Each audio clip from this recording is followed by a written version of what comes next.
Okay, so I wanted to start with a quick overview slash reminder of what we were doing. We're currently in the exam scores investigation.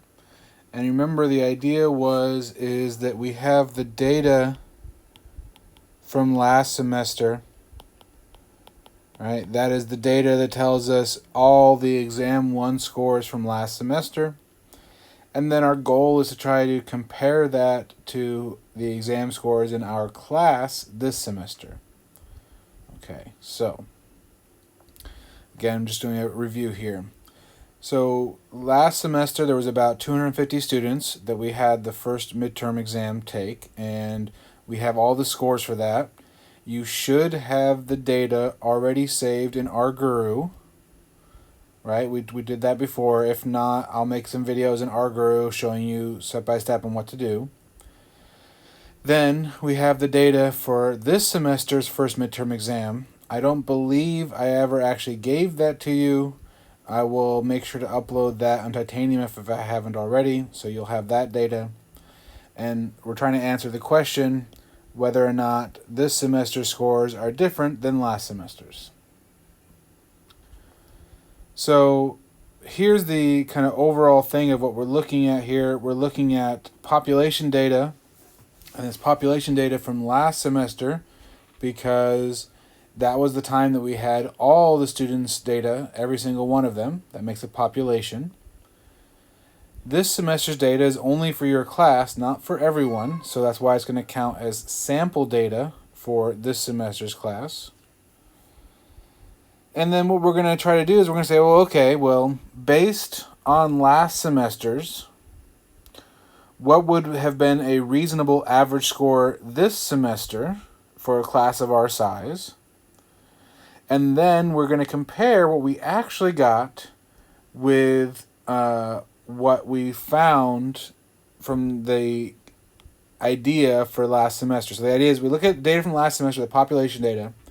We try to predict what would be reasonable to get as a sample data. Then we're going to compare that to our actual sample. Just again, reminder of some of the early slides that we already went over in class. When you have a whole bunch of data, we'd like to put it in order.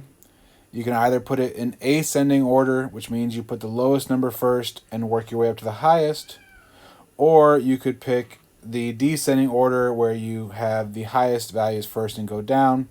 It doesn't really matter, but you do want to have the data in order. This is all stuff we did last in class before. We talked about the minimum, the maximum, and the range. The minimum was the smallest value. The maximum was the largest value. The range, which we're not going to use that often, was you subtract the highest value minus the lowest value. We talked about the median. We talked about how you can put all the data in order and you pick the middle number. We also said that our Guru is going to do that for you, so it's not worry too much about doing it by hand. The our Guru median, they use the Q2 here for a second quartile. And we talked about that. Specifically, we had quartiles. There are 3 of them, Q1, Q2, Q3. The first quartile is the part where there's 25% below it. It's basically half of half, halfway to the median. The third quartile is halfway from the median up until the maximum. And the interquartile range, this is something that you probably will have to calculate yourself. We did Q3 minus Q1, and that was the interquartile range. And with all of that said, we can then write down the so-called 5-number summary, which is where you put down the minimum value, Q1, median, Q3, and maximum, and that gives you your 5-number summary.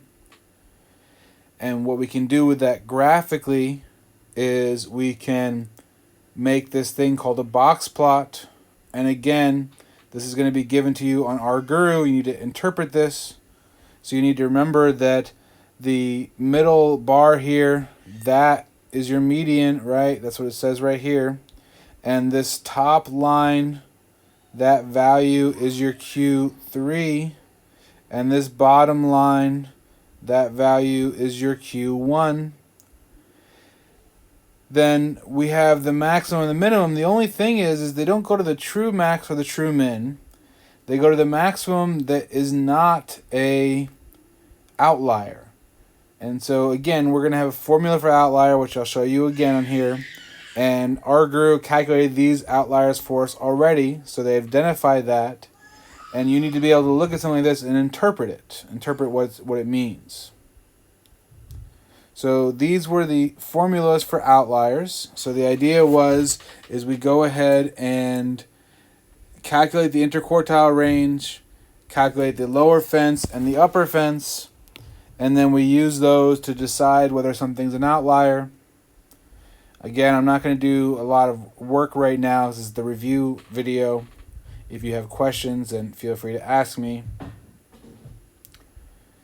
Then the next day in class, we talked about if you have an outlier, what can you do? Well, one thing we might do is we might just remove it from the data. One thing we might do is we might just mark it and still use it in the data. And other things, we might just use it without doing anything special.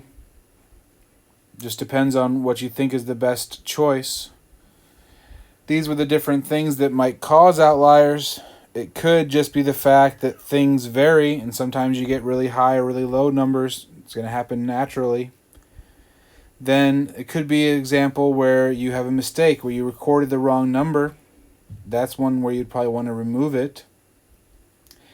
And if you have an outlier that's from a person that's not in the same group as everyone, the example I gave was if we looked at, say, age in our classroom, I would be an outlier in that case because my age is significantly different than all of yours.